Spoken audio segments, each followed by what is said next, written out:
65, the mighty 1630 KCJJ. Lisa Barnes is here from the Summer of the Arts. Good morning. I just want to say thank you. You know, we were just talking off air that there aren't hardly any local radio stations anymore. And it's great that we have KCJJ, and you guys are on top of things, you know, and keep everybody on top of weather, news, great music. So thank you. Well, thank Music's, yeah, depends on who's on. I've told Steve, I think he does a great job. He plays a great job. Yeah. He plays some slappers, he Doing does. a wonderful job. Slappers and bangers. That's what we should call the Don't know morning what show. day it is. I just said that too. Yeah. I went to bed last night and I went, okay, today is Wednesday, right? That means I have my interview in the morning. It's kind of that time of year for us. You know, everything just starts kind of running together because we're in the midst of all of our programming. We've got Jazz Fest next week. So it's just kind of a crazy time. And the weeks all start to run together. I actually had a call the other day from Saul Luberoff trying to confirm a gig that we booked him for. And I'm looking at my spreadsheet and I'm like, no, wait, my spreadsheet's wrong. I'm so sorry. I don't know what's going on. And then I realized I was looking at July instead of June. So, yeah. It really is hard to figure out what the hell's going on. Right? Sometimes. Yeah. You know, I mean, Especially as we get a little older. And then there are you weeks know? when the days just crawl by, and others where it's like, oh, what, Thursday already? Right? That's the way this week's been. Mm-hmm. It's I like, oh my am gosh, looking at the weather for Jazz Fest. Now, this is it's going to be freaking hot. okay, but it's going to be dry. I hope so. Oh my gosh. What it says right now. Yeah. Yeah. We got a week. Yeah. So we'll see. Fingers crossed. Well, it's Well, we've had brutal Arts Fest too, and the weather, except for Sunday, was pretty good. It was pretty hot on Saturday. I heard Brandstatter, Rex, yesterday saying, "Oh, good! This is kind of weather I like in the '90s." That's my husband saying too, and I'm like, oh God, no. As they sit in their air conditioned Right? Yeah, really. houses in their recliners, yeah. Which is what I generally do when it gets hot like this, but not during Jazz No, Fest. you really can't, can you? No, it's a little difficult. Although I will say something new. We are going to have a cooling station at Jazz Fest, which will be basically right next to volunteer check-in and first aid. Is that big fan with? We're going to have misting fans there. There will be a Those are few the chairs. greatest. Yeah. There'll be a canopy over it, and it'll be on the Pentecrest side, so get a little more shade there Yeah, too. for sure. So yeah, we decided the best place to put that was right next to first aid, and that way we can run the power. It's the Medical Reserve Corps that has been helping staff with Iowa Healthcare.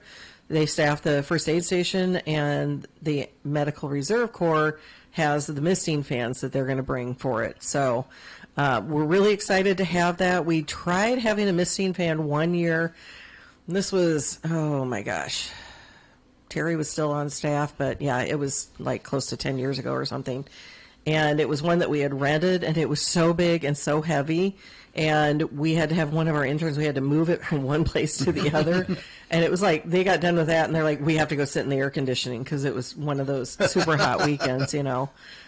So yeah, but weather for tomorrow looks great.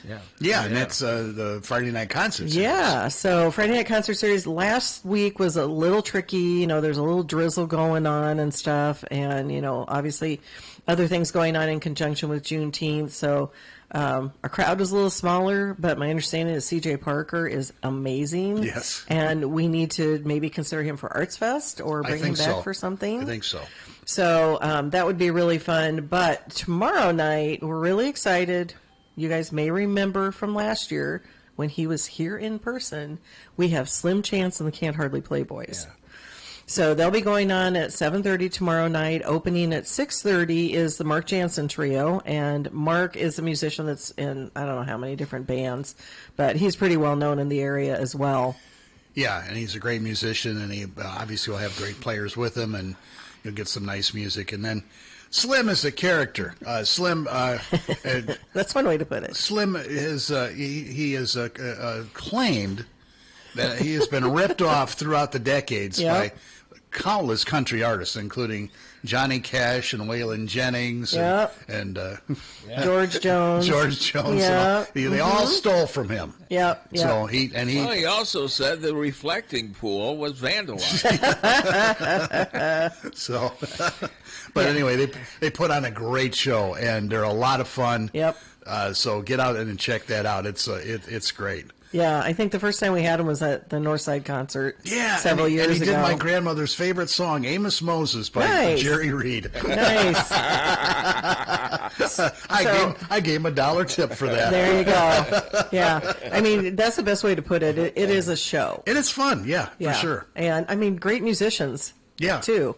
So I want to make sure people understand it's not just a big joke or anything. It's great No, musicianship. and remember, you guys booked him without even knowing who the hell he was. Yep. Which I kind of questioned at the time. It all worked out. But you were told that it was a great show, Yep. and you put your faith in him, and all of a sudden, this guy that we all know, Jeff Johansson, Brian. as Brian Johansson, sorry. Yep. As a Slim Chance, Yep. not like Dave Zolo's on Dave keyboards. Zolo's on keyboards And with him, I yeah. don't know who he's got with him this time around, but it's going to be fun for sure. Yeah. So get out and enjoy that. yeah, definitely a great night to enjoy the Friday night concert series. And then I do want to let people know our next Music on the Move next Wednesday. We have been fortunate the past couple of weeks. We've actually been able to hold Music on the Move. Yeah. But next Wednesday is at Mercer Park, and it's Kevin Burt. Mm-hmm. So we're very excited. Kevin's the one that actually started Music on the Move in 2020. Yeah. It was his idea, and so we continue the tradition of always having Kevin play every year at Music on the Move. His schedule's so crazy, and he's traveling so much that he's always the first person I book. It's like, give me a Wednesday. Which one do you want? And then we'll figure it out from there. So that is 6:30 to 8 next Wednesday, July 1st. And then, as we already said, Jazz Fest kicks off on Friday, July 3rd. Iowa City Fireworks will be on the 4th.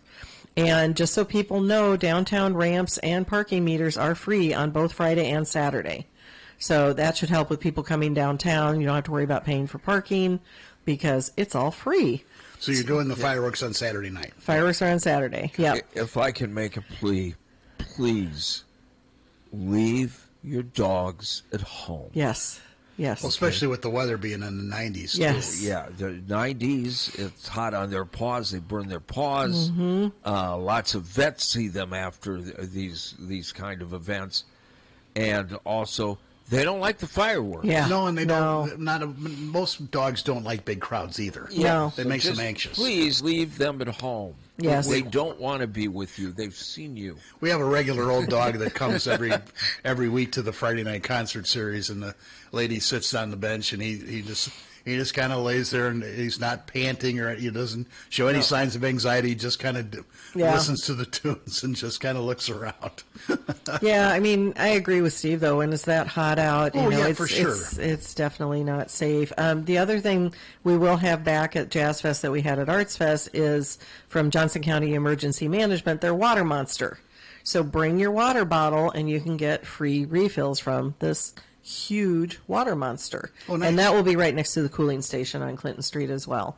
Still looking for volunteers? Still looking for volunteers, so you can make donations if you like what we do, and you can sign up to volunteer all at summerofthearts.org. Yeah, and they're not gonna make you work 8 to 10 hours a day or anything. No, like that. just staff. It's a couple hours. Just the staff has to deal with that. You get a couple hours, and most likely you'll be in a tent or just running stuff back and forth to vendors and stuff like that. It's easy work, and It's a lot of fun. and it is fun. It is. I've done it before. Yeah, and it's great people watching, too. It is, oh yeah, for sure. Yeah, that's one of the things I love about Iowa City is just the variety of people, and it just makes it fun. Yeah, and not to mention the great jazz music. All week it got a great lineup too. Yeah, if you have an opinion on jazz, we say this every year, but there are so many different genres of jazz.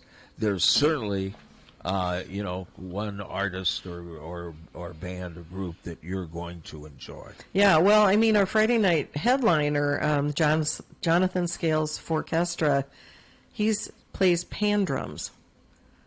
We have a 4 o'clock performer on Saturday who plays harmonica. So, I mean, it's so fascinating to me, the different lead performers that we have, and then on Sunday we've got Saul Lubroff is going to be there with his funk outfit. So there's going to be a little funk going on. He's and great. Oh my gosh, he can play anything. And yeah, he was supposed to play last year and then had to cancel. So we were excited to book him for this year. And I do want to let people know I've already been in touch with the Awful Purdies. We are planning on rebooking them for Arts Fest next year. Oh, since good. they got rained out this year. Yeah. So, and they Celebrating. will have just released that final album, their 20-year album. Yeah, they're releasing singles right now, Yep. but the whole album's coming out later on this year. Yeah. So. 20 It's- years. Yeah, believe it or not. Yeah. It's pretty incredible for a group to stay together that long, honestly. Yeah. I had somebody call and ask about the Fez, and it's like, yeah, I wish they were still together, but they're not. You know, we were hoping for a reunion last year, and it didn't happen. Yeah, and kind of a pseudo reunion, but. yeah, it happens. You know, it's tough. People have lives. And remember, the Fez was a 16-piece band. Exactly. You're trying to get 16 people together for anything, let alone, playing a show for 3 hours. Yeah, I mean, I always think about that with those, especially the larger groups, like Dandelion Stompers, and Yeah. what it must be like, and especially with Dandelion Stompers, it's like most of them have other jobs, Right. And so they're trying to coordinate everything. So You kind of have to do it like Homebrewed. Professor, his name escapes me right now, but Irwin Corey. no, not Irwin Corey. But he's got a band of like 12 to 20 musicians. Yeah. And whoever's available shows up. Yep. And they make it work. So. yeah, that's fun. All right. Well, thank you again, Lisa. And again, tomorrow night, it's what's the trio's name? It's the Mark Jansen Mark Trio. Jansen Trio and Slim Chance and the Can't Hardly Play Boys. And Yep. You'll have a good time, I promise you. Definitely. All right. Thanks. Thank you.